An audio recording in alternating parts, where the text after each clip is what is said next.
Nama saya Erolen Ratno Sinaga, NPM 1911040, kelas E Manajemen Sore. Pada kesempatan kali ini saya akan menjawab soal yang diberikan oleh dosen saya, yaitu Ibu Anggraini Saputri, selaku dosen pengampu dari mata kuliah Ekonomi Makro. Soal yang pertama, jelaskan bagaimana perubahan suku bunga dapat mempengaruhi permintaan uang di masyarakat sehingga mengakibatkan perubahan terhadap kegiatan ekonomi.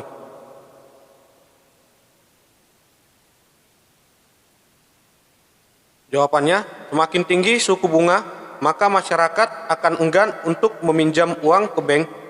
Sebaliknya, jika suku bunga rendah, maka masyarakat akan meminjam uang ke bank untuk keperluan atau kegiatan ekonomi. Jika masyarakat memiliki modal, sebagai contoh adalah pengusaha kecil menengah, maka kegiatan ekonomi di tengah masyarakat akan berjalan baik. Tingginya suku bunga juga dapat mengakibatkan matinya usaha-usaha kecil karena sulit untuk membayar suku bunga karena penghasilan dan suku bunga yang tidak sebanding. Soal yang kedua, jelaskan menurut pendapat Anda apa perbedaan kebijakan tarif barier dan kebijakan non-tarif barier. Kebijakan tarif barier adalah suatu kebijakan proteksionis terhadap barang-barang produksi dalam negeri dari ancaman membanjirnya barang-barang sejenis yang diimpor dari luar negeri dengan cara menarik atau menggerakkan pungutan bea masuk pada setiap barang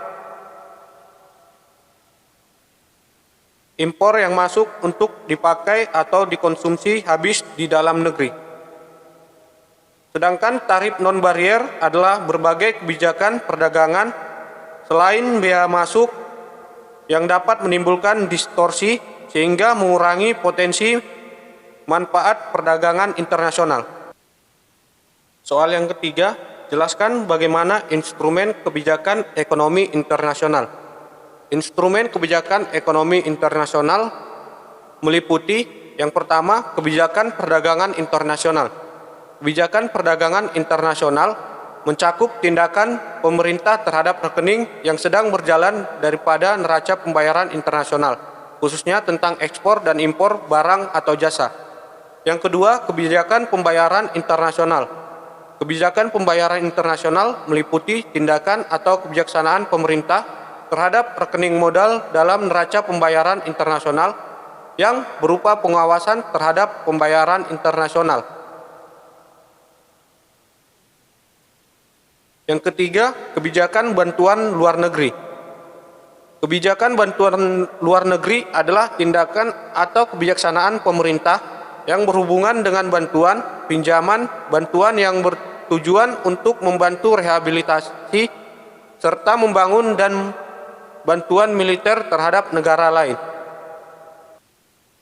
Soal nomor 4, perekonomian. Jelaskan menurut pendapat Anda apa yang dimaksud dengan perekonomian terbuka. Perekonomian terbuka adalah perekonomian yang melibatkan diri dalam perdagangan internasional yang meliputi ekspor dan impor barang atau jasa dengan negara-negara lain. Kemudian soal nomor 5, jelaskan menurut pendapat Anda apa yang menjadi faktor penghambat dalam proses pembangunan. Faktor yang menjadi proses dalam penghambat pembangunan adalah perkembangan penduduk dan tingkat pendidikan yang rendah. Yang kedua, perekonomian yang bersifat dualistik. Yang ketiga, tingkat pembentukan modal yang rendah. 4, struktur ekspor mentah. Yang kelima, proses sebab akibat kumulatif. Sekian jawaban dari saya.